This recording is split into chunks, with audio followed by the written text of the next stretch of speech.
everyone, Tom here, battlerapresume, back with yet another episode.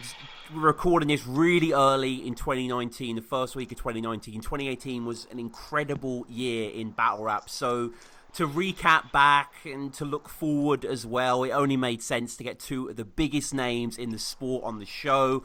I've got Gemini. I mean, outside of Don't Flop for a second, like SM8, when Summer Madness came over to the UK, that was a pretty glorious moment for battle rap this side of the pond, right? Yeah, definitely. But when they told me, I think I'm one of the only people in battle rap who actually has got a phone call he can talk about.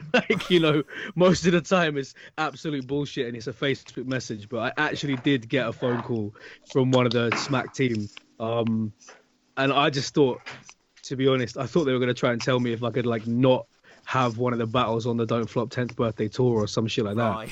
And I was thinking, here we go. Canelli's ours. Yeah, exactly. Oh, cool, bro. And it just out of the blue, and they just saying so how do you feel about this? We're thinking about SM8 in the UK. And I was just like, I'll be honest, off the bat, I just said, whatever you need, I'm there. I want to make this happen, And what was your role then? Because I was under the impression you were the facilitator for venues, that sort of stuff. To be honest, that was it. It didn't go past that. They didn't obviously need any help with matchmaking or funding or anything. So it really was just that I found the venue, and the person who's the manager of the venue is a manager of an old venue that I used. So it was just as simple as I just hit him up and was like, "Yo, I got the biggest league in the world. I'm trying to do an event out here. I know you're running this new venue because the venue's only been open a couple months," and I was like, "I know you're." Yeah, I was like, and you were there on the day. You saw how cool it was. It's brand new. You know what I mean? It's such a crisp new venue. So I was just like, look, I've got this amazing event for you. It might be a one-off, never happen again event. Hit him up, and he was just like, fucking yeah, mate. Went down, checked it out, asked him a couple questions they wanted me to ask him, and WhatsApped him a couple photos, and that was my job done. On the day, we had Geechee versus Nitty kicking us off the recorded battle, but the first live battle was Gem versus Soul. And when you came out, I don't mean to be a bitch here bringing this up, but there were some boos in the building. How did that make you feel? Yeah, it was so strange because I didn't really. Obviously, I had no preparation because they just grabbed me and were like, "Yo, you need to be on stage for this battle." In the VIP area when I was just chilling, doing whatever. And I said, "Are you sure? Are you sure? Actually, do you need me to be involved? I'm happy to just play the background." They're like, "No, you gotta be on stage. You gotta be on stage. We have to bring you out. You and Smack, it will look great." I'm like, I was like, obviously, cool, man. Fucking hell. If you want me to do that, I'm definitely down for it. So obviously, I was standing backstage, obviously quite excited, oh shit, man, I'm about to go out on stage at a Smack event. I hope I don't embarrass myself, fixing my clothes, fixing my hair, give my beard a quick brush and everything. And then obviously, I came out, and then it's the start of it I could hear was just everyone cheering. And I was like, yeah. And then I started to hear it mixed in with boos, and I was like, fuck that shit. What's so funny was but it's do you know what? I've told so many people over the years, the Smack crowd is so unpredictable, and if you can't handle them, you don't deserve to be there. So it's you got to take your own advice. Do you know what I mean? So it was I just found it quite funny that it was Smack was on the mic being you got to big up, he found this venue for us, he helped us out so much. And then I could hear people booing, and I was just I was so close to turning around and being what the fuck are you booing? I'm the fucking reason. If this wasn't for me, this battle would be taking place in the fucking Fiddler's Elbow. Right. You lot be watching from the street corner in a kebab shop over the road, bruv. But it was funny then. But do you know what was the funniest part about it? Yeah, was that because that was quite near the start of the day. For the rest of the day, anytime I chatted to a fan or spoke to anybody at the bar, they'd start the conversation with, "Yo, just so you know, I wasn't one of the people booing." Right. I was like, "It's cool. You don't have to disclaimer the conversation with that. I believe you. It's fine." And they were like, "Yeah." There was some people were like, "Yo, that was some bullshit, man. I can't believe that. I can't believe anyone booed." And then, But you know the even funnier bit? There was certain people when I was just hanging out in a dark corner surveying the venue. I caught certain people's eyes, fans I'd never seen in my life before, and the looks they were giving me, I was like, "You were one of the people that booed Stefan." I can see it. There was these two guys specifically standing at the bar. I remember, and they looked at me, and I thought, "You don't fucking rate me at all." but I kept it in and kept it moving. Overall, I had a great time. And, we're coming up to 2 months since the event happened. Recording's on the 7th of Jan. It was the 10th of November. Jem, when's the battle coming out? We had John Hollow. We've had Arsenal Twerk. Like, surely soon. Yeah, to be fair, I just need to hit them up, I feel like, and remind them, which I ain't been doing because I've just been focused on other shit since then. But they're all cool. Like, I spoke to Nob since then. I spoke to Chico since then. So when I hit them up, I'll just be like, yo, when's the battle dropping? And then they should drop it within... I mean, they said 2 months, so... Yeah. Has to be coming out sometime soon. Yeah, yes, soon enough. But one of the cool things, Jem, that happened recently was you were on Norbs' podcast, Norbs' Little Podcast, which has been a fucking, sensation, really, in the battle rap world. It's been Norbs' Little Podcast, yeah. Norbs It All, I said, not Norbs' Little Podcast. Like, I thought you said no. I was like, no, what? Oh, God, no. Who am I to say that? Like, Tom gunning for Norbs' position. Yeah. No. Norbs in that little podcast thing that he does. Tom will make a better blogger than. I apologize for interrupting. URL. No, I mean, Norbs' way, because Jem, you're on the podcast, and like it was a great podcast. Yeah. His way of framing questions, setting up storylines, it's proper professional. Like, how was your experience on that? Because it's got a huge audience, that show. Yeah, I mean, if you put me on any type of podcast, I'm gonna say the same type of shit, so it don't really matter for me. But he was cool. Like, I like the way that I gauged his kind of energy from like before we got on the air, so I knew he's just devil's advocate. Like, that's just what he does. He just played devil's advocate. What was the podcast about? Talking about bringing URL back to the UK and me just saying that our 5 guys have killed their 5 guys. Right. Like a British invasion sort of thing, and and him telling me we'd all die, me telling him they'd all die, telling them we got Rivers, we got Tally, we got me, Shocks. He was saying Shotty, Tony. He was saying New Jersey Twerk would beat Shotty. I was telling him he was high off his face. Just shit like that. Just normal me just talking shit. I mean, if you're being honest, our top 5 guys versus their top 5 guys, who actually wins, in your opinion? Man said being honest. You put no respect on the UK with that. But you mentioned Rivers, Jem, and I was like, I wouldn't take Rivers in my top 5. You're talking about the Summer Madness stage. I guess so. I guess contextually, yeah. Like, you got to remember the stage. Like, that's what I'm saying. Rivers and Tally on that stage would do damage. Yeah, they would do damage, but I don't know. I would say overall, like, I don't know who are we saying would be the Smack 5 or the US 5, but I mean, I don't know. I think overall they would probably take it. Like Jem. You're pagan.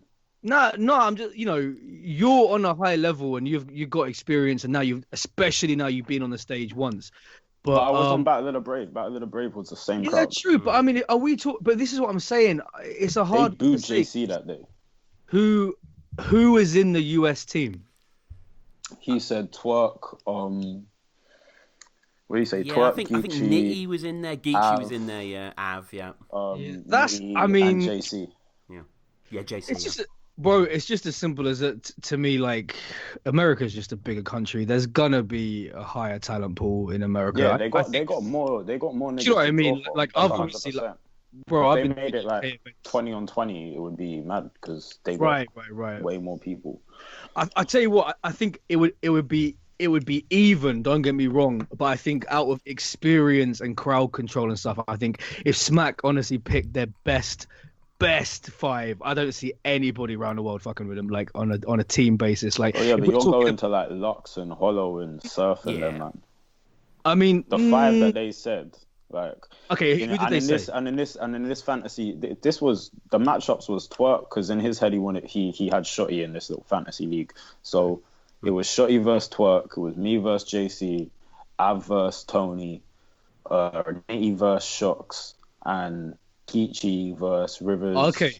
That specific 5-on-5 is 50-50. I thought we were just talking in general. If we're talking about that exact matchup, then they're all very even. Yeah. None of them would be a body on either side at all. No way. I'll fuck up JC, man. I mean, they're gonna come. They're clearly gonna come back in 2019. Yeah, they got right? intentions to come back, so that's good, man. They don't need to have anyone recycle from the last card. They can just bring over so many names. Yeah, they got a way bigger roster. Like, I'll give them that, and they got way more people that are applicable for that stage than we do. This is what I'm saying. If we were talking about not to bring it back to the fiddler's elbow, but if we do take it back to the fiddler's elbow, the UK would win, and not even specifically that 5 UK. I mean, there's other UK people that would body it, because something about that small pit environment, the UK battlers, we've kind of all grown up on it. Do you know what I mean? The last 5 to 10 years. I don't even think it's the stage. I think it's the demographic. What do you mean? Do I have to spell it out? Well, it's like if Bowski does a Willy joke against Lux, he's going to get a Haymaker. You know what I mean? Like, that's what's going to happen. Like, but that doesn't make any sense. I couldn't give 2 fucks. Yeah, I just feel like we got the way your mum sucks and the way your mum cooks. We got different demographic. Your dad's unemployed. He don't get that work. Like the gift of the gab battlers would do a lot better than a lot of the normal top tiers we have over here on that stage. That's how I feel. As in our normal top tiers. As in, like, this is no disrespect to anyone, but like I feel like Chris Lees wouldn't do as well as Rivers. Right. No.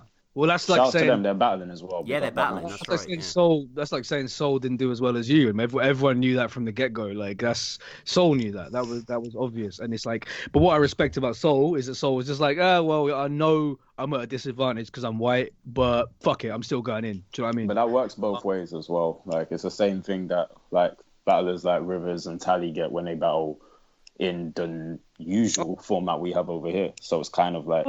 Look, the best example is look at the flip side to the reaction to you and Soul, because everybody talks about how you were received in the venue, but we don't talk about how Soul was received outside of the venue. Like, in the club, like, obviously everybody was on your side. It was very clear to see, like I just said a minute ago, Soul knew they were going to be on your side because they just looked at him and immediately judged him on being a white kid from Scotland. However, what was the reaction like online? All fucking nerds across the world crying like, oh my god, Gemini had such an advantage. It's like, yeah, it's just what battle rap is. Like, no battle is 100% even. Someone always has the upper side, whether it's someone's got a killer angle, someone's got a better fucking voice, someone's got more fans. Like, there's always a fucking upper hand. It's the same thing. It's the same thing in normal battle rap. Like, if I battle Soul in front of the normal crowd, he's got the upper hand. There you go. So it's like, but just if I battle Soul and Don't Flop Premier battles, Code Red, Chalked Out, Soul has the upper hand. Mm-hmm.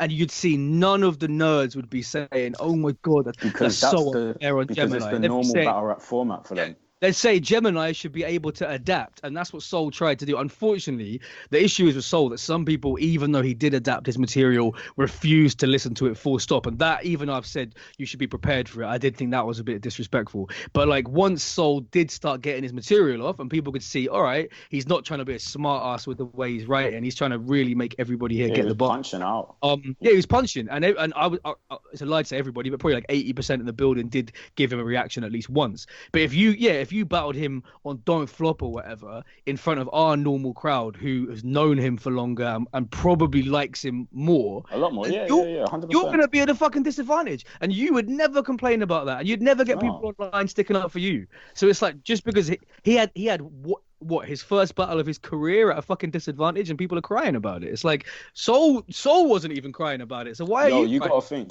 I went on that same type of stage because Battle of the Brave, and I went against Clips, someone they loved. I was at a disadvantage in my own backyard. They loved Clips. They didn't know who the fuck I was.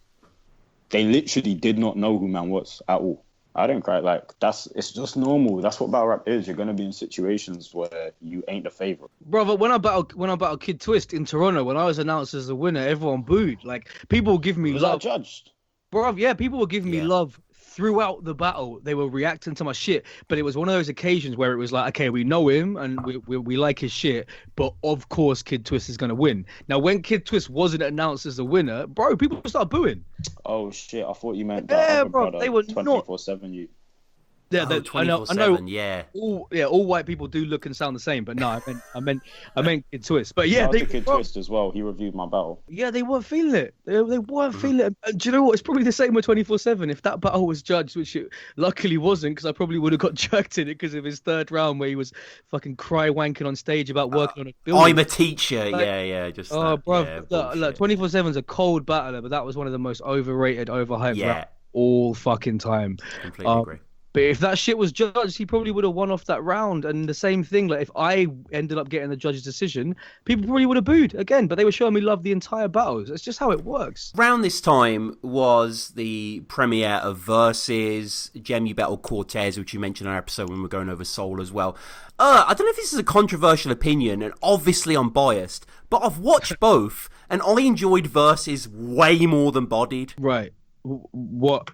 How is that controversial? Because Bodied won the Toronto International Film Festival. It's top of Rotten Tomatoes. Versus dropped out the top 10. I know it's box office. What the fuck does that mean? But most people seem to like Bodied more than Versus. What I will say is, from the battle scenes I've seen, I prefer Bodied's battle scenes a lot more. Because I haven't watched the whole film, but I've seen a lot of clips of the battles. I see the Low Deluxe and Hollow.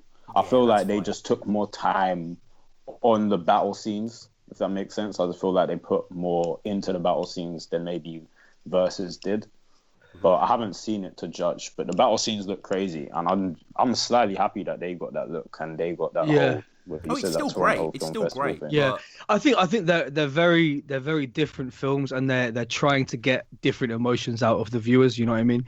Like you can tell from I went into watching Bodied like with absolutely no idea what the tone of the film was going to be, and within 5 minutes I could see, oh, okay, this is much more lighthearted than Versus. Because Versus, to be honest, Versus, like even Ed the writer would kind of say it's not actually a battle rap film. It's a film about a boy on a journey who takes that journey through battle rap, whereas Bodied is like it's about nothing else but I say that it's about kind of like the nuances of like why battle rap isn't acceptable in mainstream culture, and how when you try take it to mainstream, aka what the guy's girlfriend represents in the film is everybody else's opinion outside of battle rap, is obviously that you get met with a lot of surprise and shock and disgruntlement. Where Versus isn't about that at all. Nothing in Versus is really about kind of like, oh, look how far we're pushing the boundaries of lyrics. It's about like a boy who's finds out he can rap, so channels his emotion through that. You know what I mean? So yeah, the battle scenes, I think the battle scenes in Bodied were always going to be better because they were all battle rappers. Yeah. So which is, I mean, look at the line. Who was and also, I mean, I get the vibe. This is a complete a complete guess, but I get the vibe that the main character in Bodied spent a hell of more time watching battle rap, and I've never met him, and that'd probably be the first question I'd ask him if I did. But I get something about him, his delivery, his voice, his gesticulations, everything. I get the vibe that he really watched every battle league, every battle, interviews. I feel like he probably chatted to hosts, promoters, everything. You know what I mean? Because I give him that. His cadence and the way he pronounced everything and the way he knew to emphasize everything, it was spot on. Even though, like, obviously, he's not my typical battle rapper, but the way he was actually rhyming, and obviously he didn't write his shit, but I'm saying obviously the way he knew how to perform it shows that he put a lot of time into that to understand how we rap.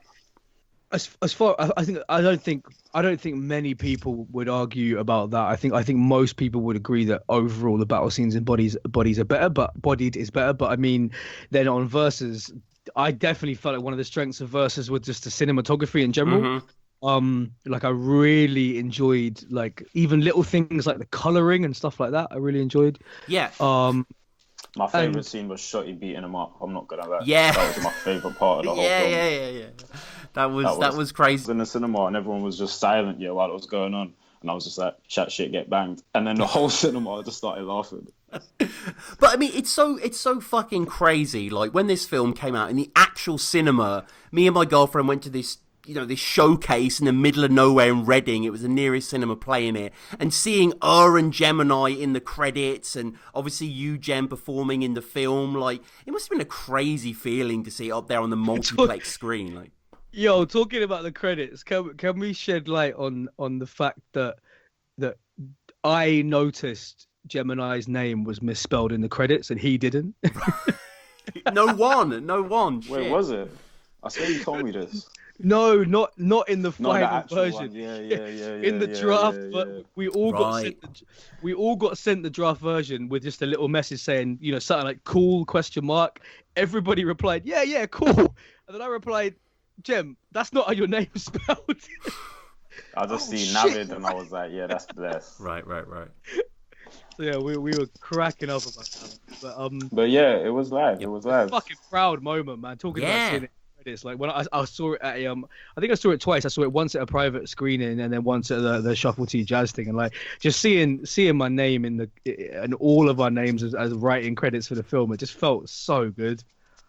And it's like, I, as a battle rap anorak, as a fly on the wall, and I mentioned this to Jem before, I would have loved to have been in those writing sessions with you and Jem and Shuffle and Tony. Like, how were those? Like, yo, writing with and Shuffle T, was the hardest task for me, because the contra has rules on how you're supposed to rap first of all, and he's making us abide by some stupid law he has of that's more than a bar, and it's like, bruv, this is battle rap, a bar's whatever you want it to be. He's like, no, that's more than a bar. It has to be this much. That sounds like more than a bar, and it was just a fucking pain in the ass having to listen to him.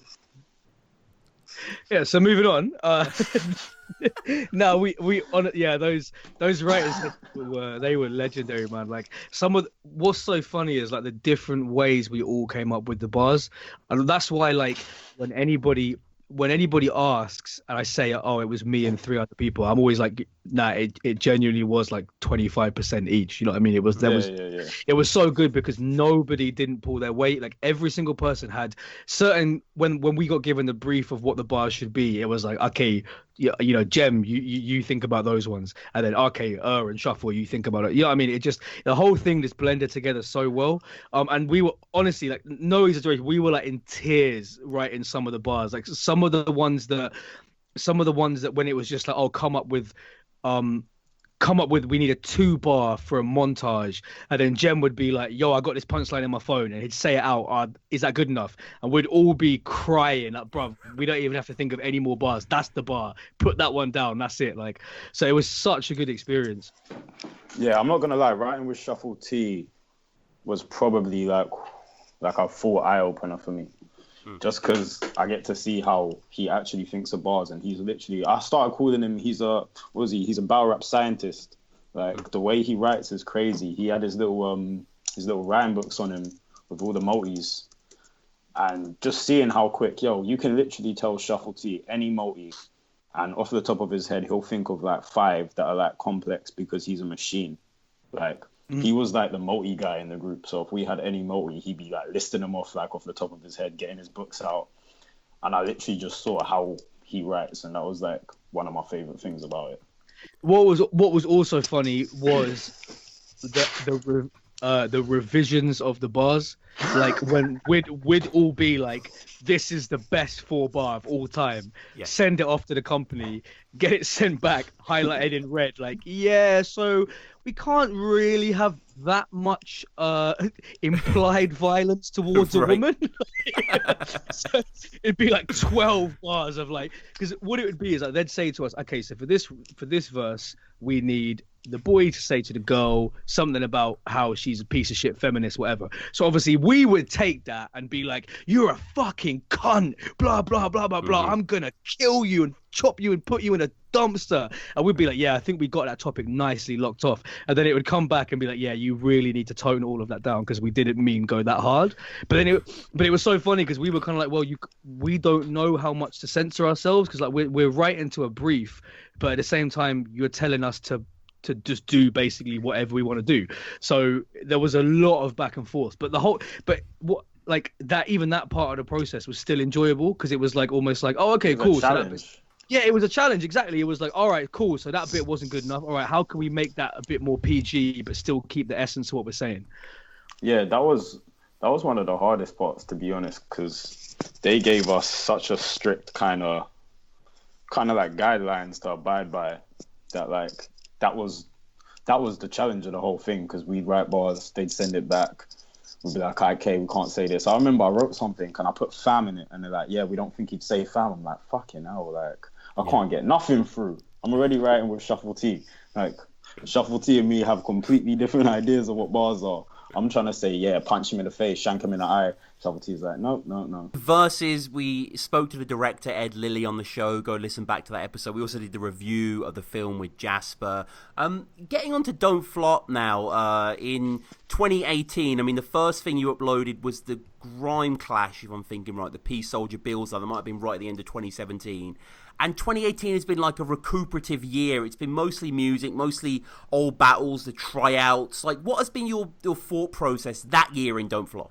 It's been like, I don't know, it's not to sound corny, but it's just been like a bit of a like emotional journey for me, just restructuring and shit. Like not to skip forward to this year too quickly, but I think the difference between last year and this year is that this is quite literally the first year ever since I've been running Don't Flop where I'm starting the year with absolutely nobody else to blame for anything.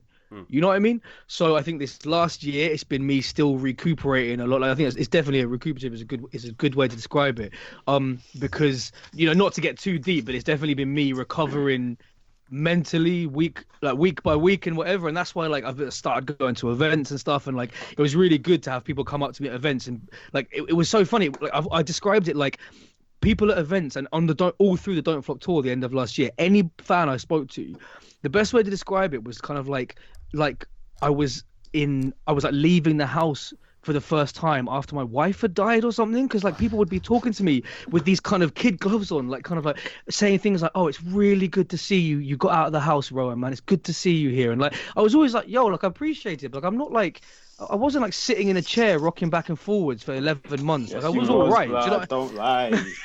I just see you as like the Haymaker video. That's how I saw you. Like it's like I was. Look, don't get me wrong. Like, as I told you when I came on in the summer, there was definitely days I felt shit. But as a whole, it's like I would say last year was just like bit by bit.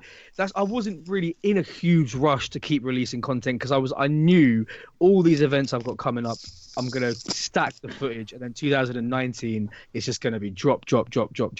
So yeah, I think I probably could have, to be blunt, I could have tried a bit harder to get more content online. Like I did have a couple of events where stuff still hasn't come out, and I've been a bit slow on that. But as a whole, it was just like, yeah, it was me kind of like half getting over. Because, you know, once I came off Battle Rap Resume, like I told you that I felt like coming on Battle Rap Resume was like a release. It was like a therapy session. So after I did that, it was like, okay, cool. That side of me is now done. I don't need to revisit that. That's why you don't see me fucking trying to do 20 more different blogs about the same topics, because it's all been said. So it was kind of like that was the first half of the year. And then I felt like the second half of the year was just like, okay, cool. We're about to be 10. I don't have to acknowledge it because it's not exactly like the 8th and 9th years have been very good. But I've got to acknowledge it. And then obviously that became 10th birthday tour. And then once it actually got down to the tour, and then it got down to the middle of the tour, near the end of the tour, every single day I felt the same and was just like, fucking hell, I'm pretty proud of myself actually. And I felt like the 10th birthday tour was like the step from just recuperating and basically feeling sorry for myself to, okay, now we're back. Now I'm actually operating as a battle rap events company again. Let me stack all of this footage and let's go into the next year not blaming anybody else, not moaning at anybody, not sitting alone crying about whatever, just getting the events done, getting the edits done. And yeah, and that's how I feel it was. I feel the year was kind of split in two. And Gem, I mean, aside from Shuffle T and Jazz, which is the most watched video of Don't Flop this year at 83,000 views, the most watched video is the Haymaker video. Now, people were really fucking confused about this. People thought had turned a new leaf to a certain extent, and all these statuses started coming out, and everyone who'd been loyal started cringing internally. Like, what was the marketing plan here to tie this into your video on Haymaker? I gotta leave this one to Gem, man. Yeah. I mean, the idea. Well, I'll come up with the idea. So you got to ask how the idea came about. Bro, I'm not even playing dumb. Like, it's been so long, I don't remember. All I know is we had this. Okay, so we had the acoustic version shot, right? So I'm just going to be honest, bro. I'm just going to be 100% honest. What it is that we had the acoustic version shot from a year ago, and Jem was saying, like, there's no point dropping that before I've even released the track. Now, I'm used to people chatting shit and lying and longing stuff out from 10 years of listening to it. So I kind of thought to myself after a point, I don't think this video is ever coming. So I was trying to say to Jem, look, like, if we're not ever going to shoot a video, that's cool, but let's just at least release the acoustic one because it bangs. I was telling him no. So he keeps got. This went on for months. He was like, nah, it's coming. Next couple of weeks, I'm shooting it, and I was thinking, I don't want to think negatively, but I'm starting to feel like it's never going to happen. And then eventually he hits me up and he's like, yo, so I shot the first scenes for the video, and then we've got a couple more to shoot, and then it's done. And then we just started talking about, like, how funny would it be if, to tie in with the boxing theme, you're beating me up. And then obviously from the beating me up thing, it wasn't like, oh, let's do some big, whatever you want to call it, promo run. It was just like, yeah, that's a fucking hilarious. The original idea was just simply to shoot it, don't tell anybody, drop the video out of the blue, and have everybody commenting going, yo, this is fucking crazy. Because that's the funniest thing about it, that we laugh. It's like, if we hadn't done the promo run, it wouldn't have got as many views, but the feedback would have been so positive. But that's what we keep finding so funny, that it's like, it would have had less views, but so many comments of like, oh, this is a jokes concept, blah, blah, blah. But then we came up with this idea and we're like, okay, this is going to annoy so many people. But like, cut a long story short, neither of us really care. So let's just do it anyway and see what happens. And there's a lot of morals behind that story as well. Yeah, you should go into that, definitely. Well, if you think about it, everyone always talk. How many people have we seen come out, post? And I'm not talking about no uni-led stuff or nothing to do with them, because they're the only peoples in the whole kind of disgruntled thing that had any type of right, I feel like, to go down the alleys they went. Like, that shit I've always said. Yep. Listen to battle rap resumes of past, yep. Yeah, like, that's their issue. That's their issue with, personally, they had their own relationship. But how many battle rappers have we seen jump out, say, yo, upload these emotional fucking statuses, the whole scene gets in fucking some sort of frenzy talking about it, everyone's posting in the forum about it, and I hate that shit personally. I fucking hate it. Like, that's just my opinion. I hate the whole public outburst thing, which we never see me do. Like, any issues I've had with any people in battle rap, I've never posted about it. I've messaged them personally. So I was like, yeah, okay, let's just take the piss out of that kind of shit, because people can say, yo, I didn't respect it, rare. That's their opinion. I ain't going to argue your opinion, but you got to keep the same energy for the people that post or say in their battles they're going to do this and that and never do it. How many times have we seen people say, yo, fuck Don't Flop, and then jump back on Don't Flop? I feel like how many times have we seen that type of shit? I've seen I niggas feel like, in battles for me, saying, yo, fuck, I'm going to bang him up. And it's like, yo, why are you even posting this out? If you don't fuck with her, just don't fuck with her. Yeah. I think, like, it's true. I think that, I suppose that, yeah, what Jem just said, like, it for me was like what spurred on the idea, because it was kind of like Jem's always been like so vocal about saying, like, since quite literally since the first shit happened, you know, a year and a half ago now, Jem's always been so vocal saying like I don't understand why you lot are all getting involved. Like, let's say go back to, I'm gonna estimate, like, this time last year when, like, the UK BRG forum was popping and I was getting sent threads all the time from, like, fucking random people gunning me I'd never fucking heard of in my life, and then it was always the same people sticking up for me, like Billzar, Gemini, Tox, all the same people I was seeing all the time being like, yo, like, why are you strangers getting involved in these people's beats? And to be fair, it's like, it wasn't as random as it felt, because obviously the people who had grievances with me were always posting for the attention, but then it was like these random people were jumping on it and liking it and commenting. So I suppose the joke with me and Jem was like, who is from all the people who have talked shit and not talked shit, for Jem to turn on me and start posting publicly, posting our business, we were laughing together, almost being like, well, this goes against everything that Jem has said for the last 18 months and everything that I've said about just, like, me basically saying I'll treat somebody good who's good to me, and as simple as that. But we knew that regardless of all the shit Jem has said about stay out of other people's business, if he posted something about me, everybody would jump on board and be like, oh my God, I can't believe us doing this, whatever. And then it's like, I'll be honest, bro, like I was actually still shocked at the response. Like we thought it was gonna be like, oh man, fucking hell, what the hell is her up to? Oh, Jem, you backed her this long, you should have known it, whatever. But yo, I had niggas trying to send me your address and everything. Bro, people were trying to send Gemini my address to run up in my house and what? But the thing is, yo, the thing that's crazy is, yo, the mad thing is, it's like, yo, thought it would be that serious. If I ever had an issue with anyone that I feel was a real issue, like, yo, I troll people, we know that. I don't care if I name drop no one, because that shit's not real. But if I was ever had a real issue with people, and people in the battle rap scene know this because I've messaged them when I felt a situation been past battle rap, I would never publicize it, ever. Like, ever. Like, I don't get that.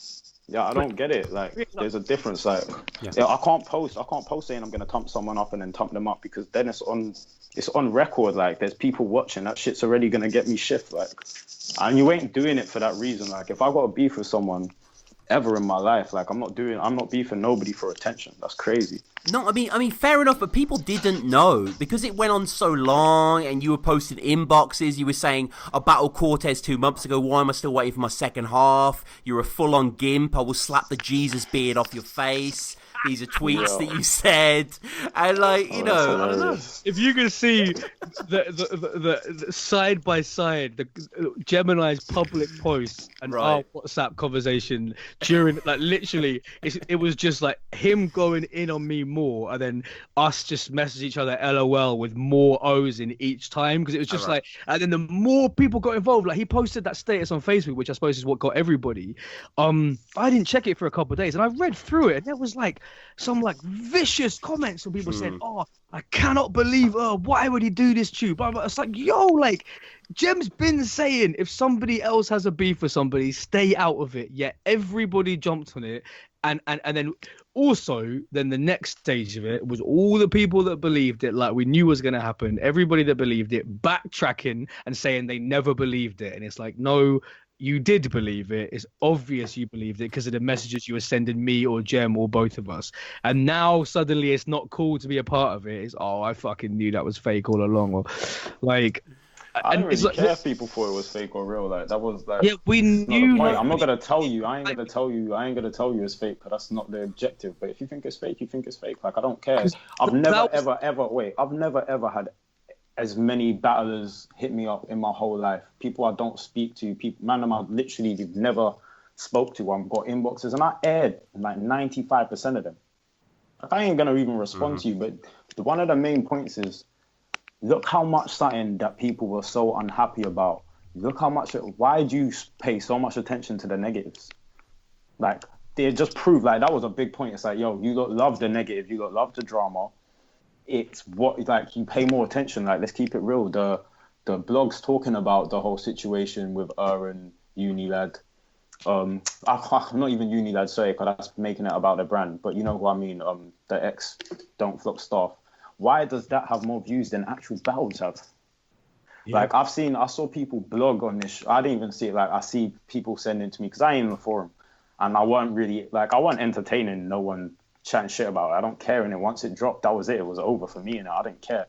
But I'm seeing people like, yo, people are telling me people are talking about it for hours. People that don't ever usually blog on battle rap in general, making videos, blogging. It's like, yo, why don't we show the same energy when there's something positive going on?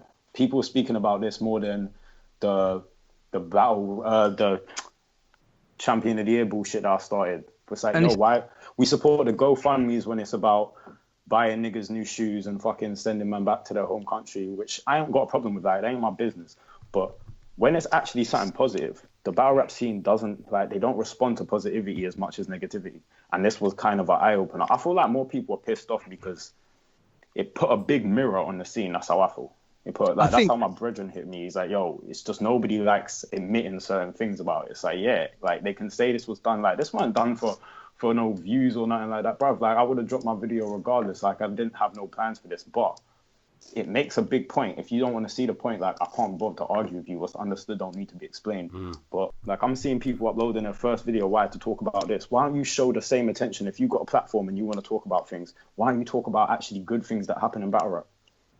Because the negativity will always. Why does fucking TMZ post 95% this negative fuck ups by celebrities? Because people are sad. We knew that going into this. Like, we knew the reason it would get traction is because it was negative. Do you think the video would have done as well as it did if the promo run was me and Gem tweeting each other every day about how much we rate each other? Like, and the video was me and Gem like is shadow boxing in a fucking field of daisies. Oh, I love you, bro. Like, no one would have cared. But it's like it was just a complete joke of like, we know this tune will get more views, more comments, fair enough, a lot more negative ones, but it will get everybody in their feelings because we're going to capture, like what Jen was just saying, we're going to capture this negative energy that is constantly running through this scene that people want to pretend isn't there, and they want to say things like, oh, well, I didn't allow that person to post that one thing, so I'm trying to combat negativity. But it's like, but it's more than that. It's everything. It's the tweets from everybody, little comments people make on live streams, comments people make on battle rap, bruv. It's everything put together. Is just this ball of negativity, and we knew, well, we can capitalize off it. And I found the funniest period of the whole promo run was the days between us dropping the fake fight video and the actual music video, because obviously for us, we knew, okay, so the fake fight it's going to run for a couple of days and then it's going to lead up to the music video. But what was brilliant was watching, like, I know like Briggsy and them lot were like tagging me in like bare tweets or whatever, because what they were trying to do was, like, when they thought that me and Jem's idea for promoting Don't Flop was to have a fake fight and that was it, when everybody thought that's what the idea was, they were all trying to bring it down and tear it down and say this is the worst idea ever. And it's like, yo, like, even if that was the idea, which it wasn't because it led somewhere much better, it's like, all people ever talk about is battle rap is like wrestling. This is why it's like wrestling.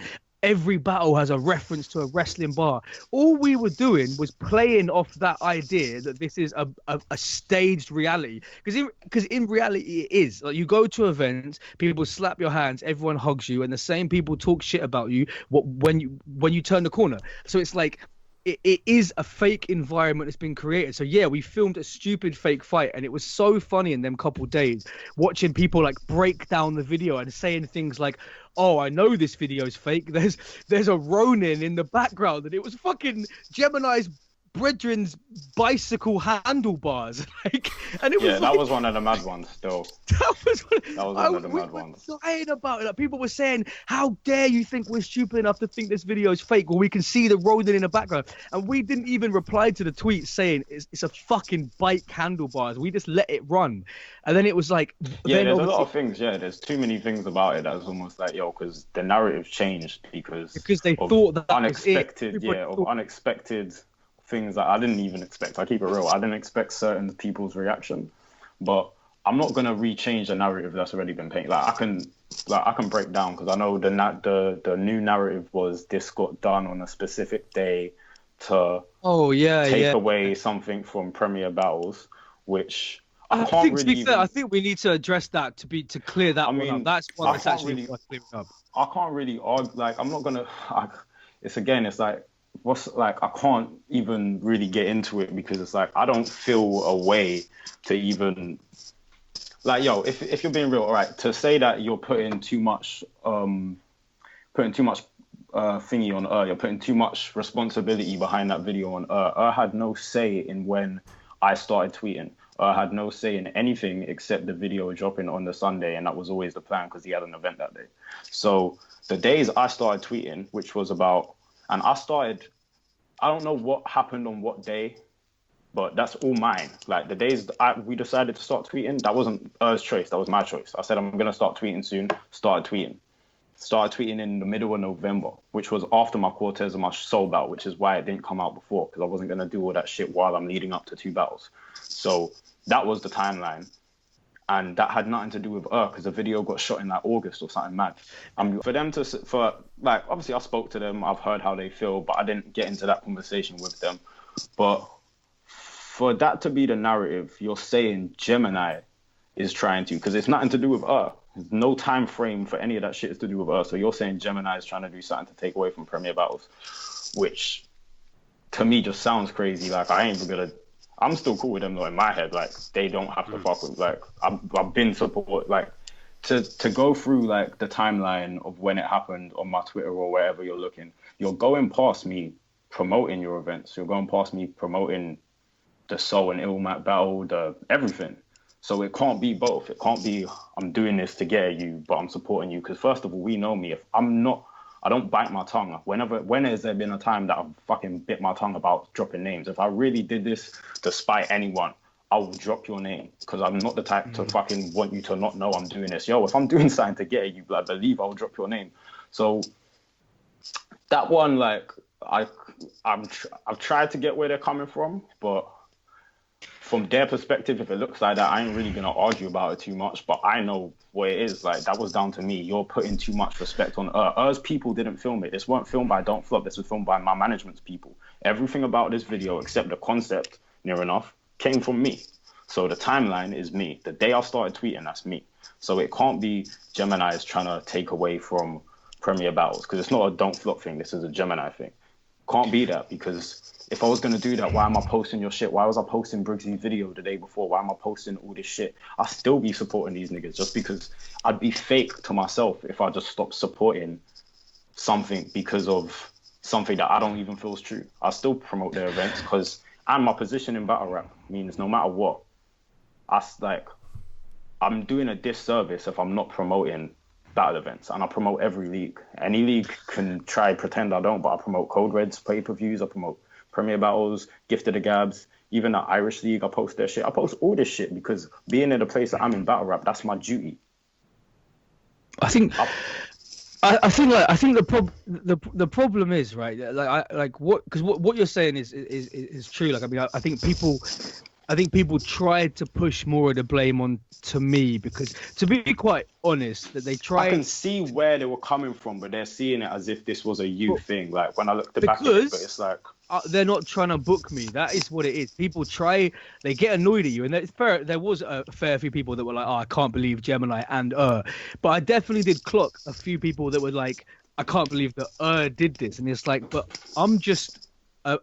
I don't even have part in the video apart from getting beaten up, but it's because people still want to see it like, oh, well, I might want to book Gem because I know Gem's a draw, so I'm going to let him off. This must have been But regardless... No. Like, I'll keep it real. Like, they definitely felt away towards me, which I'm not going to, but what I'm trying to say is, regardless, like, yeah, what you said is true, that, like, the planning behind it was you and I just went along with it. That is completely true. But what I'm saying is, regardless of who was in charge of the planning or the filming, what pissed me off about it is that the thought of, like, that me and you would be that petty to also, and that deluded to think that dropping a music video could take attention away from people buying a pay-per-view. Like, that to me offended me so much. I was like, how could you think I remotely give a fuck about what anybody else is doing to plan a release to try take money out of somebody else's pocket? Like,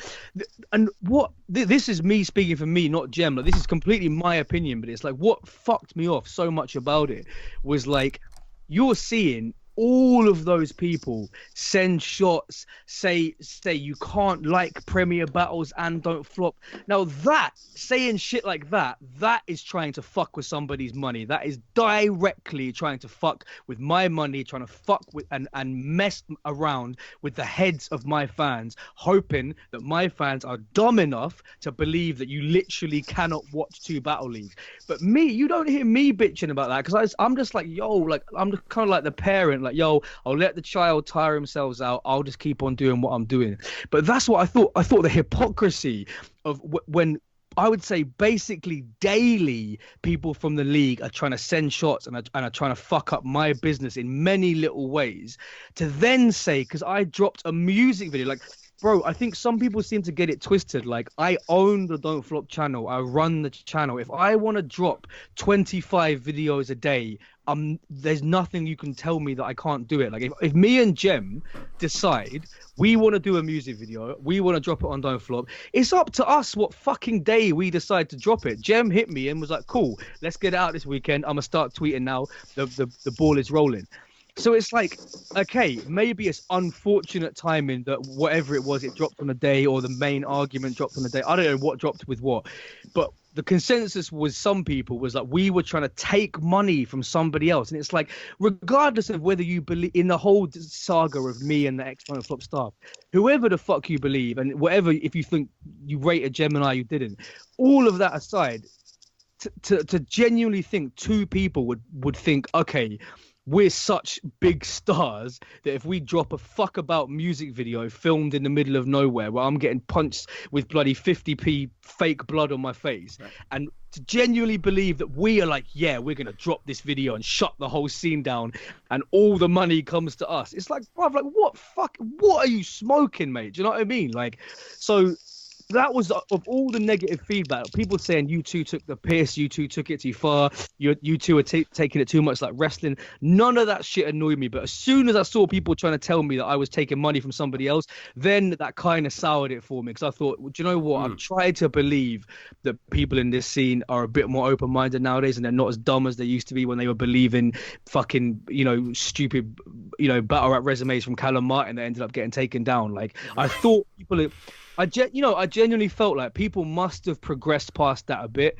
And I suppose, like what Jem said earlier, it's kind of like, the vibe, like the general feeling towards me was in a good place. And that's why Jem, when he was doing the fake post, made sure he said stuff like that. And he was saying stuff like, you were doing well, people were just starting to rate you again, and now you fucked up. Because that's like, that's such a close to the bone thing, because it's true. Like, if this thing that we did was real and I really had underpaid him, it's like I would have just fucked up months of work, retaliation, Don't Flop tour. I would have fucked all of it up in the same way that, like, to be honest with you, I can't remember if I said this when I did my long one with you, but like one of the most frustrating things about everything happening in 2017 was that up until whenever that happened, I think it was June, I remember everything was really on the up. Like, for me, I can't speak for Don't Flop, but I mean, for me in general, I think public perception of me was doing quite well as a whole. And like at events, the vibe was good. The videos doing good views. Like, as a whole, compared to 2016, I felt a lot more respect from the fans. I felt a lot more included. You know what I mean? So it was like, when that all kicked off, it was like, fuck, like we were really on an up, and this has just dropped to the bottom out of nowhere. So like with this, when Jem was saying that, I was like, fucking hell, like people are believing it so easily because what he's saying is actually the truth. The only bit that's a lie is that all these fucking DMs aren't even real. Like, but I'm not gonna lie, some of the stuff he said, I was like, God, you didn't have to go that close to the... It felt real. It felt real. It felt very cathartic. If you can't even look at the logic behind the fact that, all right, cool, did whatever he did, people have already spoke about it, it's already been out there. He's at least showing, all right, he ain't that much of a dickhead where he can't make a joke and actually said, I don't know, but from what I've heard, he already said previously, he's gonna try to sort out whatever things he has left to sort out with the people he has left to sort out. Now, fine, he's moving on 2019, even in 2018, got the lead back. He's in a video basically getting beat up for it.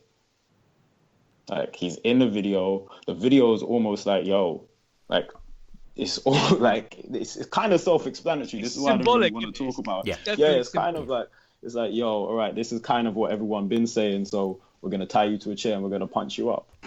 Right. Well, that's like you said, that like if there was no promo run for it, the response would have been positive across the board, because the promo run correlates with it.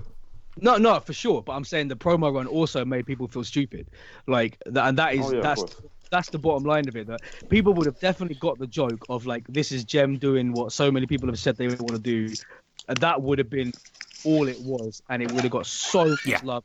So people, I think people would have people would, when we first came up with the idea, I think we were both like, okay, I think this shows that you don't take yourself, as in me, like I don't take myself too seriously. And we discussed that. That was one of the first things I said. Like, I think, people who've never actually say met me or don't really know me as anything apart from someone who hosts battles. I was like, I think it'd be quite good for them to see that there's another side to me where I can completely have, after I've gone on some 4-hour therapy session on Battle Rap Resume, I can almost see the funny side of it and just take the piss out of myself and be like, yeah, so many people over the years have said, oh, deserves to get beaten up, and here's Gemini beating shit up. But then it was like, the idea naturally progressed from that to like, we should make this a believable thing that you actually have beaten up. And it's like, that's why we did the little tweets about whatever I said. Oh, I can't believe people are co-signing, people getting jumped now, or whatever bullshit I was saying. But it was all based on the fact that we knew people would just lap it up, and the fact of like what he said in his post, that like, it doesn't, with me, it always seems like however much work I put in, whatever I give back to the scene, whatever I try and do, it's only ever one Facebook status away from everybody turning against me. You know what I mean? And that was almost the joke of like, look, Jem spent the good part of 2 years bigging me up, telling people to think for themselves. The second he tells them to not think for themselves and believe him, they all believe him. And pushing forward then to 2019, the first major Don't Flop event, I don't really want to give too much away. This is going down Friday the 15th of March in Shrewsbury. Yeah. The headliner, which again I'm not going to reveal, is incredible. And I love the grassroots aspect of this card. I mean, talk us through that briefly. I don't even know this card still. Well, yeah, no one does. I mean, Tom, you know snippets of it, don't you? But really, I don't think we haven't dropped anything publicly. I mean, I think really I should probably like hop back on with Sean at some point and break it down with him fully. Of course, but I mean, just in general, what you're doing, like getting the local MCs on the card and stuff. I mean, look, I can't take credit for that, man. You know, this was Sean's genius. This was Sean's first event helping me out. Like any other event, he's just kind of like listened to some of my ideas and said, yeah, that sounds kind of cool. But this was the first time that he actually came forward and was like, right, I think I'm down to actually try something. But yeah, what you're saying about getting the local MCs involved, which we'll expand on more another time. Like, I mean, yeah, that was completely his idea. And obviously I just like was like, yo, we got nothing to lose. We can either do it like a normal card and it will probably do all right, or we can try this new method and it will probably do all right as well. I didn't really think there was going to be a massive difference, but all I can say is like the tickets aren't even on general release yet, and we've sold hundreds. Wow. So yeah, that's what I mean. And I'm proud to say I'm working with somebody that came up with a concept that this has been the conclusion of it. That there is no flyer, no Facebook event, nothing, and we've sold I think like 250 tickets. Yeah. And like literally, again, I'm not going to reveal anything. The headliner is fantastic. Like, it's that international battle you really want to see. Genius. Like, I need to know the spoilers for this. Yeah. And do you know what's so funny? The way the headliner came about, it was like, it was us just sitting there racking our brains, just like we had half the battle locked in, and it was just like, who the fuck can we get that makes sense for that side of the battle? And it just went on and on and on, and we could not think of suitable opponents. And then out of the blue, I was just like, what about, and I said it, and he was like, it's worth a shot. And then fuck it, bro, honestly, it was organized in about 10 text messages between me and them, sorted, done, locked in. Like, and we're just, I can't, I'm getting so antsy to release it because like obviously we have been working on this card since, I don't know, like November, October. Like, it's been a really slow process, but it's because Sean came at me with the idea to start with. It wasn't like, let's do a Shrewsbury event because I live here and I fancy doing it. It was like, let's do an event in Shrewsbury and let's do it with this format and see if this format works. So from day one, before there was even a venue, before there was any battlers, that was how he announced it to the locals in the area. And then as soon as this concept got announced, it was like, yeah, I'm on it. And I think the card is like 10 battles, I think 9 or 10 battles. And like, you've probably heard of like 2 of the battles on the card. Like, and the others, you would honestly read it and be like, who? But You know, what I was trying to say when I did that little interview up in Burnley with the guy from Manny about how I differ from Premier Battles and stuff, is what I was saying then, that like, but this is like, I suppose this is putting into practice what I've been trying to say, that too much attention is given to the battle rap forums. Now, I'm not bitching about them full stop, because I still got the Don't Flop forum. I still use it all the time. Like, it's I don't have an issue per se with forums. Just, oh, you're a dickhead if you use a forum, but I've always been trying to say these events are becoming, since I left battle rap for a small period of time, what Jem was saying on I think it was on Sarcasm City, about how the events have started to become way too focused around what nerds in a forum want to see, when the nerds in a forum aren't leaving their house to come to the events. And it's like, so, but there's no point in me bitching about that and making this big stand against, oh, I don't want to cater to nerds, if I'm not trying to do something different. So when Sean came to me with the idea, I said to him, I was like, well, if we can pull this idea off, this is proving the point I've been trying to make since I came back with Retaliation, that there is people who want to come to battle rap events out there that aren't nerds, that don't spend their entire time in a forum, and they actually are just fans of rap and hip hop, and they want to come out for the evening. Like, that's, for example, why we booked it as a nighttime event. We specifically got it for nighttime, because I was like, the caliber of people that will come out for nighttime are going to be the kind of people that just want to have a good time. They're not going to be standing there, you know, being so proud of themselves that they understood some, you know, bar that related to fucking Plato or something. You know what I mean? They're going to be there like, it's a nighttime event. These battles are fucking hilarious. I'm having a good time. And that's how, without, I think I'm going to go out on a limb and say, for the first time ever, as far as I'm concerned, we've sold so many tickets to an event with no fucking lineup. Because all we've sold is the idea to local people, not anybody around the country. No one else knows about it. I haven't really posted about it, neither has he. We've just targeted the local people in the area, given them the idea of, look, this is the date it's happening, this is what it's going to be. We can give you an idea of the lineup. Do you want to buy a ticket? And we've already sold, like I said, a few hundred. I don't know the exact amount, but it's definitely over 200. Well, I mean, when this goes live, who knows when it will, probably by the time this episode comes out shortly after, I think the headliner alone is going to cause people to rush and buy tickets. Again, this is going down Friday, the 15th of March. I don't even know this lineup. You niggas we'll let you know, yeah. We'll let you know afterwards. Yeah. We'll let you know. We'll let you know, Chad. We'll let you know. That's what I'm saying. Niggas, bro, because niggas think I'm in cahoots with you. Like, this is the new narrative. Like, I'm in cahoots with you.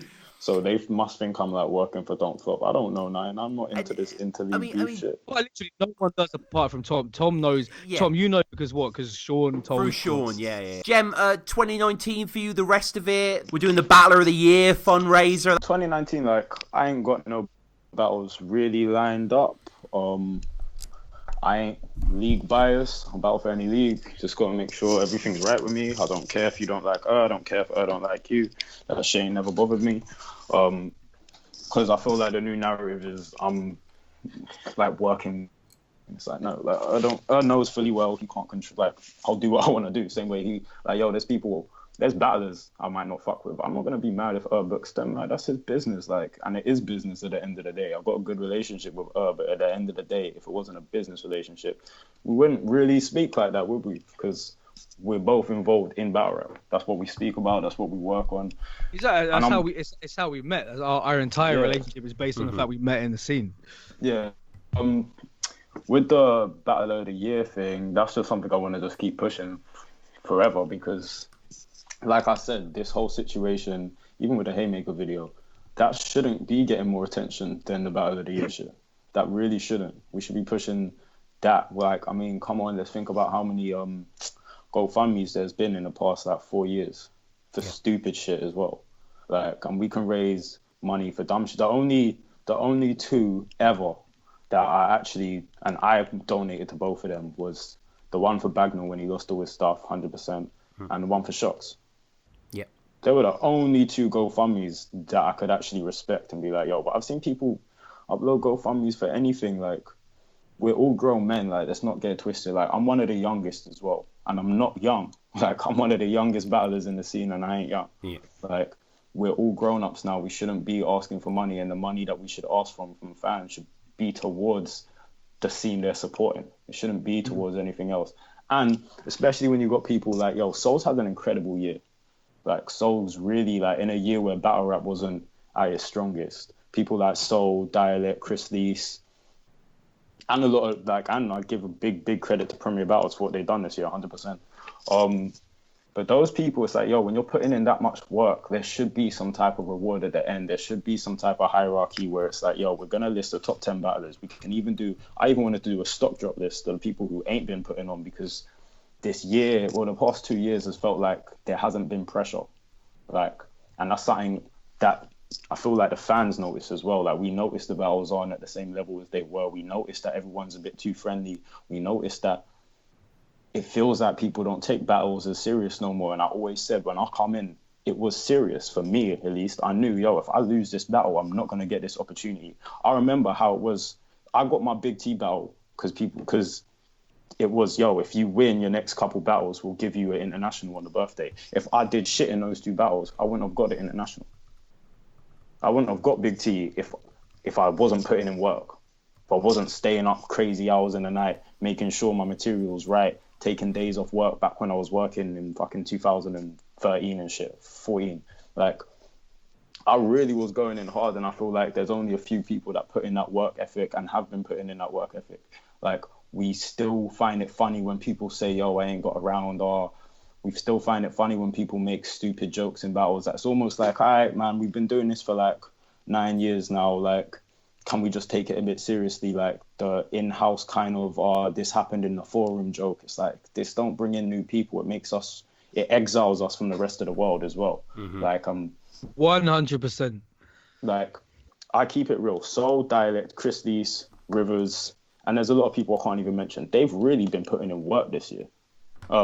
2018, they've really been putting in work. Like, if you take away some of those people from last year looks really bad. Not as in what the league's been doing, just as in the battles. Like, if you took Soul out of last year, if you took Chris Lees, Dialect, even myself and Quill, even though my battles ain't dropped, not even myself actually, I'll take myself out of that. If you take out those 5 names, the battle rap scene looks shaky. Right. The weight shouldn't be put on this many people. It shouldn't be spread out over like 6 people. This is a whole scene where people don't feel like, I don't feel like nobody's trying to get a battle anymore. Like, who's really gunning for Soul? Who's gunning for Gemini? Who's gunning for Dialect? Who's really gunning? Like, no one. People were just very, very content. And it's like, all right, well, if we can raise enough money, and it shouldn't come down to that, but I think it just makes it more interesting as well. And then someone can say, yo, I've won this. Like, I was the battler of the year. They paid me £2,000, £500. Like, this year it's not going to be a lot, but I'm hoping for 2019 we can really push that. Like, so someone at the end of the year gets a bigger paycheck than any battle they got individually. Like, if someone got $2,500 at the end of the year, that would wake people up. That would make people be like, yo, that person really just got 2.5 bags. Wouldn't the best idea then, because you launched this quite late in the year, wouldn't the best idea just to be to cancel it for 2018 and just keep it rolling over, starting from now for this year? I was debating that, but then again, it's going back on what I've already said, so I'm in 2 minds for it. And I still think, especially, to be fair, it's because this year, 2018, was like, it was like a struggle year for battle rap. Like, just in general, I think we can all agree that like it was the year was struggling. It ended very strong. It ended very strong with the Illmax Soul, with me vs Soul, with Quill vs Real Deal, and then it ended on like a proper high. I feel like the year ended really strong, and now you see what Premier Battles are implicating for their 2019. You've already heard Earth say he has some mad shit planned that I have no idea about. I'm only going off what I see. I see what Premier Battles have said they're going to do. They look like they're coming in very strong this year. So I feel like 2019 will be a very good year for battle rap, just in my opinion. But shit, I lost my point. Damn.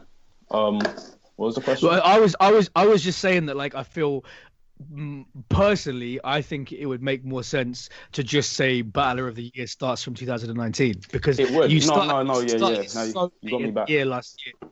You You got it you back. may as well collect, because if you start it now and you're on Don't Flop and other channels as well promoting this idea, tweeting it, Instagram, you can donate anytime you have a spare five all year. By the end of the year, it should be about 2 or 3 grand. Yeah, I Like mean, if, for if I was gonna do it like that, then all the judges ourselves, we'd be putting in £50 each, and there's yeah, 7 judges altogether. No, there's 9, but 2 of them are moving as a collective. So Sarcasm City and Triple B Show, they're moving as a one vote, so they work it out between them. But that would be by itself like nearly £500. So that's just from us alone. Like I'm not, and I've said which I won't be because I don't really battle as much as I used to in it.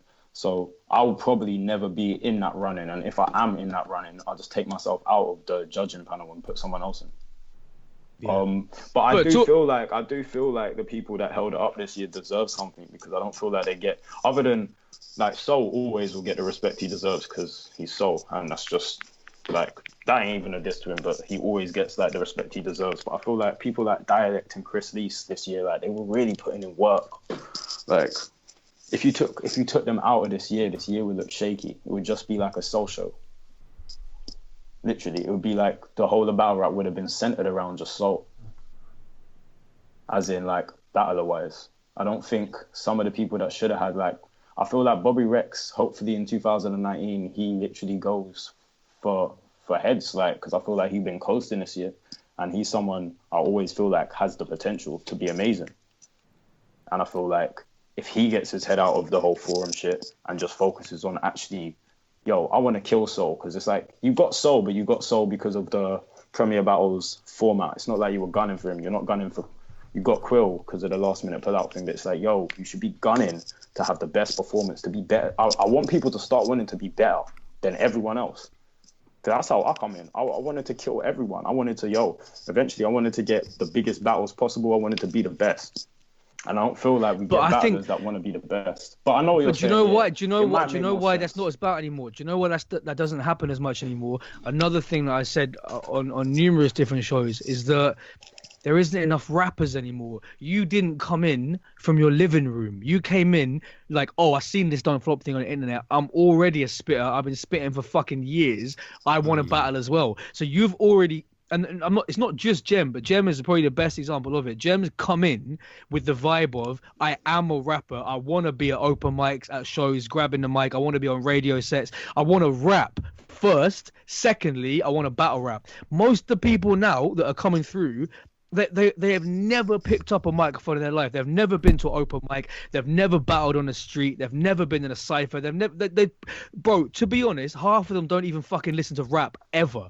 So I it's just like, get confused to what's your motivation behind right. it then? So they don't have the competitive streak, because it's just like, oh, do you know what? Like, I watch a bit of battle rap, seen a couple Don't Flops, seen a couple King of the Dots. Yeah, fuck it, I'll hop in and do it. Now, let's be honest. Some of those people turn out to be some of the best ever, i.e. Shuffle and Marlowe and people like that. It's once every blue moon, and it's people.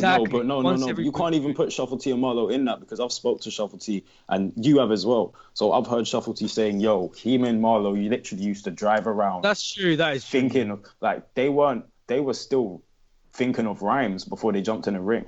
They were obsessed with multis. That's what Shuffle T told me. Them man were obsessed with multis. They loved the way. So at least they had some type of, they were still hungry to actually learn. Like, that's the thing. They actually spent time and studied the shit and learned and actually appreciated what it is for what it is, instead of just being like, oh yeah, I want to do that, or being people, no disrespect, but my pet hate is people that start off as fans in the forum, because I didn't know what the forum was until like after 2.5 years of battling, when I just got an invite on Facebook. I didn't know what it was. I legit did not know what Viewpoint was.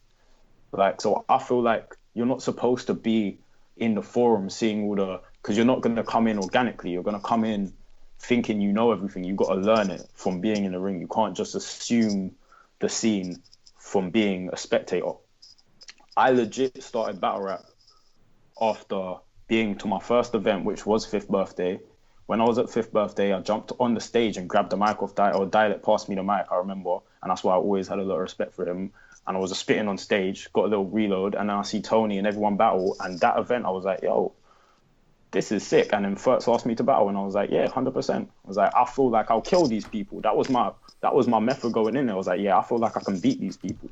Like, I don't feel like people have that. They just want to be in so they can say, I'm a battle rapper, or they can say they've done it, or they can be on the screen. And the quality control, I feel like, is a main thing we got to work on. And that is one thing I can always actually hail up Premier Battles for, because their format excludes a lot of people, which means they have selective choice on who they actually bring in, because there's only a certain amount of numbers. You can't have the whole teams with like 50 people. So you'll get quality control with that type of lineup. But I just feel, I want the spice to come back. Like, I want the spice.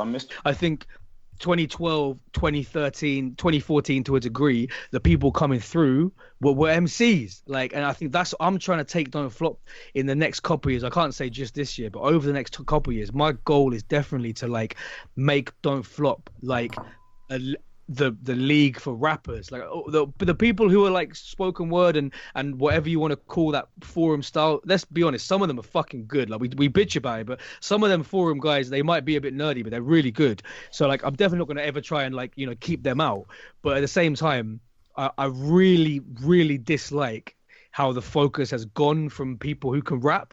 So it's like, I want to try my best to somehow, when we're doing the tryout events, to engineer it so we're not just opening them up to anybody. We're actually going to find the people. That I mean, that's like a conversation for another time. But I want to make it so I'm with a team of people going out there to find the people and specifically targeting people who are already into rap. They've already got a musical back catalogue. They've shot a couple music videos. Like I said, maybe they've done a couple battles, you know, in clubs and on the street. Like I can't stress that enough. Like, coming into battling without ever having a battle on the street in front of 10, 20 people, you're already at a massive fucking disadvantage, because you get shoved on this big stage and you haven't even rapped on the small stage to begin with. So I think that's got to be the focus. Like I think the focus has to be like a good balance of like the people who, I don't know how you'd box the Shuffle to Yamala kind of people, but the people that don't really have an interest in making music but can battle, there's definitely a line for them. There's definitely a line for the people that can rap. There's definitely a line for the people that are just comedians. It's just about getting like, I think it's about developing like a balance of all of them together, because at the moment I think it's way too heavily skewed on just like, I can chat shit and make a couple of things rhyme, so I'm going to be on the main stage. And it's like, that's, to me, that's not really what our idea was when we started trying to, the modern battle rap era. And I know with Gem coming in, Gem's idea wasn't like, oh, I'm going to completely change my style. C Major's idea wasn't, I'm going to completely change my style. They came in and were like, right, I can spit, so when I jump in and battle, I'm still spitting. Like, I'm just dissing somebody. That's the my style was very similar to the way I always rapped. Like, exactly, you in a battle, you're just tweaking it to diss somebody else. Everything else you're doing is the same. I was like a punchline MC. Like, if that makes sense. Like, that was one of the reasons that when Furtz hollered me and Rose, he messaged both of us. He's like, there's a battle, which one of you want it? Rose belled my phone. He's like, yo, bruv, this is your time. You've always got bars like that. Like, I've always had punch. Like, I can play you shit I made when I was 17. And I've got bars in them tunes that, I'm not saying it's to sound any type of way, but I've heard bars I spat when I was 17 that get spat in battles now and get reaction, because that was the way I used to format my bars. And I'm happy I've done battle rap, because I don't do that too much now when I rap, because I can actually, like, I've proven, I can write crazy bars. My whole battle rap catalog's there for you to watch. Now when I write bars for a tune, I can just focus on the tune instead of trying to write the most intricate shit. So battle rap helped me in that way. Mm-hmm. But it wasn't a hard like, the only thing I had to learn was the pacing, the cadence, the delivery, the performance. The writing style is exactly the same for me. Like, the writing style wasn't a transition. It wasn't something I had to learn. So what do you think about this all, Tom? What's that? As far as the way up between people that rap, the comedy style, the forum style, what's your opinion? I mean, you're speaking to soliloquy. Like, you're speaking to the definition of the bedroom fan here. So it's a bit murk there. But no, I totally get what you're saying. To me, I don't give a fuck about people rapping, just personally. I give a fuck about battling, which I see is a completely different discipline. I want to hear original lines and writing. I don't really care about internal rhythm and flow. Like that's an aspect of it, but as I say, I'm coming from this got into battle rap through Harry Baker type I just- steez. I just feel like, yo, if we've seen that Summer Madness can basically sell out 800 tickets to a complete fan base that literally doesn't focus on UK battle rap, then we should be trying to gain them crazy. fans as well. That We was should be able to have a Ministry of Sound. Think about how many times we packed out Ministry of Sound without any of those fans in the building. Now imagine a venue we could book if we had both fans. We had the same fans that fill out Ministry of Sound plus the 800 people that filled out Summer Madness in one room. We have to. I feel like we have to start finding a way to branch out, because those are the same people that will listen to your music. So for all the rappers in the scene, rappers get frustrated with the scene, and this isn't me personally, because the shit I do outside in music, it don't pertain to the scene that much, so it doesn't bother me if I don't get the same respect from the battle rap fans, because I've always had my own fan base anyway.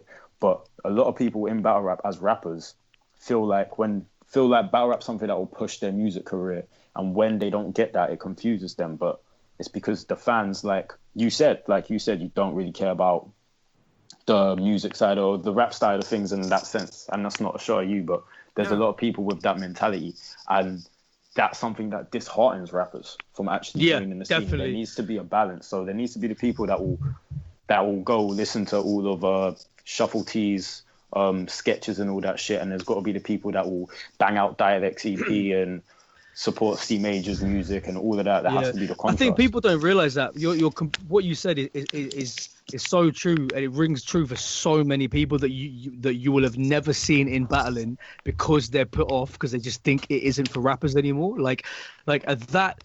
I think it doesn't matter if we were selling out, if every league was selling out 500, 700, venues every couple months and whatever, that would be fine, and you'd kind of be like, do you know what, who gives a fuck who's rapping, who's talking, it doesn't matter.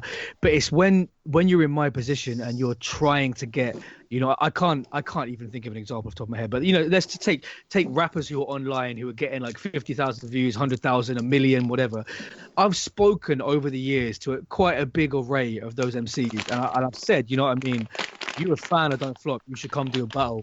And the response is always the same. They're always like, it's just not for me. Like I don't think the fans will fuck with me. And now to someone like me or Gem, who like we've grown up listening to rap music and we're both rappers and whatever, to me, like that's embarrassing. Like, I got to say, for me to be in a position where it's my league and I'm trying to persuade someone to battle and they're like, look, I fuck with the league, but it's just not rap enough for me. I don't even know how to describe it, but like it's just not.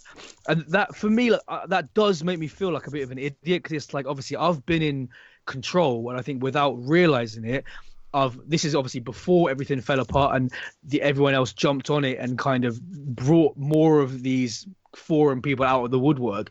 Even before that, I'm not just going to blame everybody else, because I definitely have played my part in it. That Definitely have. All right, chill out. You definitely throwing some trash battles. Yeah, for real, because I have, and I'm saying that was I've always held my hand on this. That was that we went through that phase. Went through the phase where it really could have been a flyer with MCA, MCB, MCD, MC whatever. No one would have cared if they didn't recognize a single name. They would have come. So when we were in that phase, we were just throwing events that didn't really appeal to anybody in particular. They were just battle rap events. Now, we got way too complacent during that period, and any Tom, Dick, and Harry was allowed, or any soliloquy Dick and Harry was allowed to try out.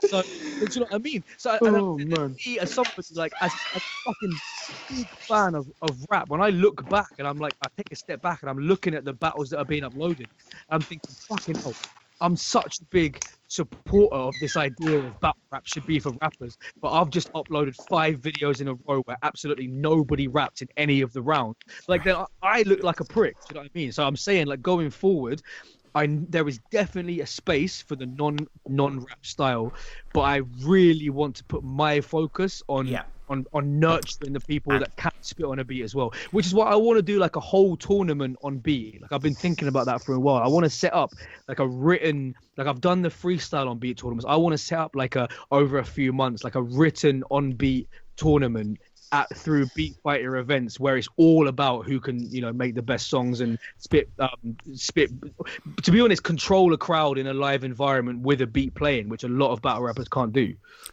And you got to think on the flip side. Wait, quickly, sir. You got to think on the flip side.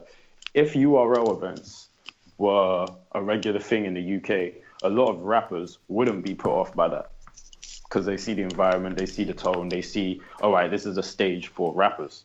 So it is a thing with, it is the battles and it is just the environment as well. Like if URL were throwing monthly events over here and they were just UK based, where you're seeing Rivers, Tally, myself, Shocks, Tony, a lot of people just battling regularly, it would draw in a lot of rappers that would say to usually, no, it doesn't look like it's my thing, because they're looking at the crowd, they're looking at the environment, they're looking at the bars that go off, and they're like, yeah, no, this is my thing. I'll do this regularly. Yep. And I guess finally, for both of you guys, start with you. How do people get at you? How do people follow you? I mean, we all know at Twitter and stuff like that. But...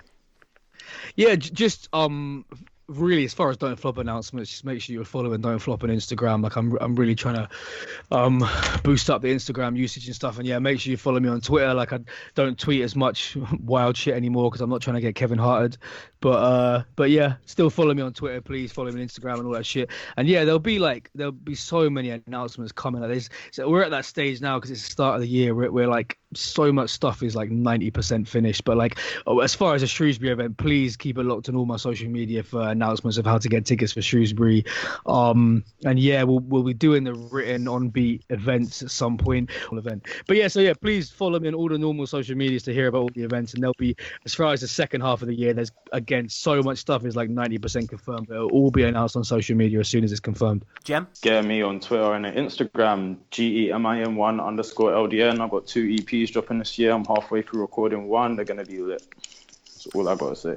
All right, well, this has been Tom, as always, at battlerapresume. We've got the Patreon, iTunes. Send us an email, battlerapresume@gmail.com.